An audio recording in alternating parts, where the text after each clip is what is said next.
the small town of Whispering Hollow was cloaked in an eerie atmosphere, a veil of mystery that enshrouded its quaint streets and quiet homes. The air was thick with ancient tales and legends, with the residents exchanging hushed whispers about the haunted past of an antique music box that had been locked away in the attic of the town's oldest house. The music box, adorned with intricate carvings and an otherworldly aura, was rumored to play a melody so haunting that it could awaken the spirits of the dead. The tales had become a part of the town's folklore, passed down through generations, and yet none dared to approach the music box, believing it to be cursed.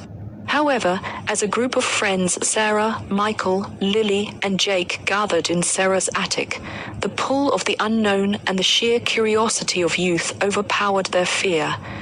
With a mix of skepticism and excitement, they decided to play the music box's enigmatic melody.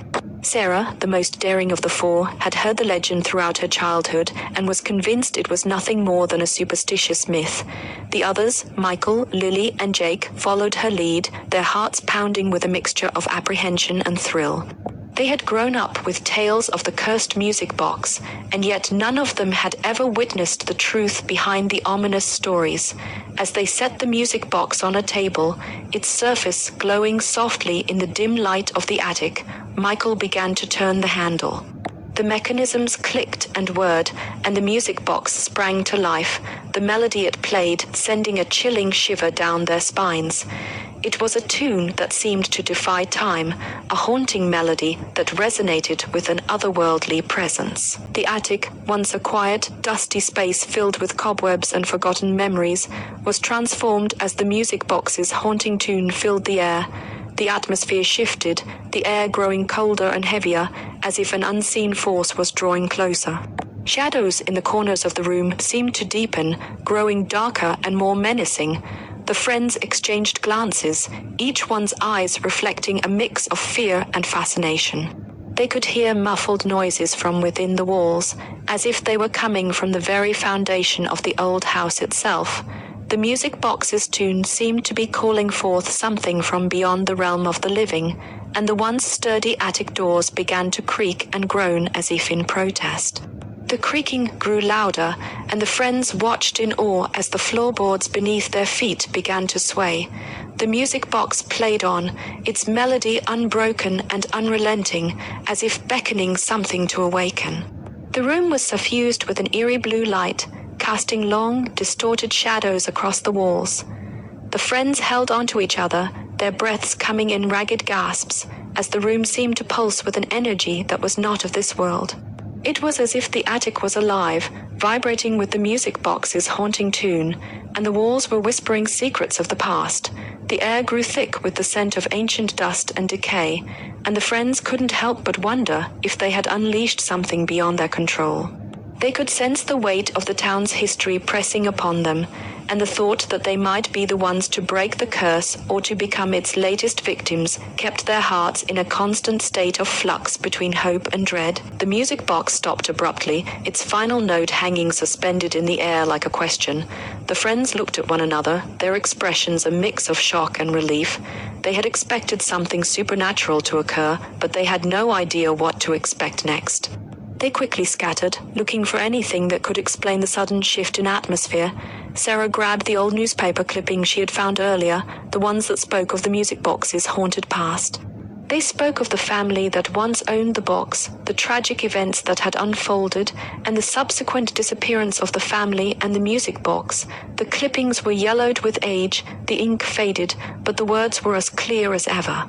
As they read through the clippings, the friends discovered that the music box had once belonged to a family that had lived in Whispering Hollow many years ago.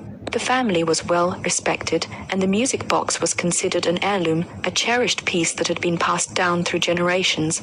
However, tragedy struck when the family's youngest child, a girl named Elspeth, was believed to have been possessed by an evil spirit. The exact nature of the possession was unclear, but it was said that Elspeth's laughter had turned to a chilling cackle, her eyes had taken on a glassy, lifeless glint, and her behavior became erratic and violent. The family, distraught and desperate, had tried everything to save their daughter, but to no avail. They learned from the clippings that the family had abandoned their home in a desperate attempt to rid themselves of the curse that had plagued them. They left behind the music box, hoping that the spirit would be bound to it and no longer follow them. However, the curse persisted, the music box remaining a haunting reminder of the family's downfall.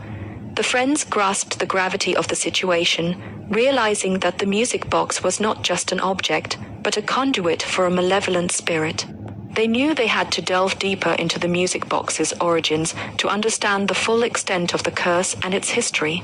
They began researching the family, piecing together their story from dusty old records and faded photographs, trying to find any clues that might explain the box's connection to the spirit that haunted it. With each piece of information they uncovered, the story of the family became clearer, painting a chilling picture of a life torn asunder by grief and fear. Elspeth's parents were devout believers, and when they could no longer find a way to save their daughter, they turned to the supernatural for guidance. They sought the help of a medium, a woman with a reputation for communicating with the other side, but even she could not free Elspeth from the clutches of the evil spirit. The family's predicament had become a spectacle for the townsfolk, and as the legend of Elspeth's possession grew, so did the fear of the music box. The family vanished, leaving the town to ponder the fate that had befallen them.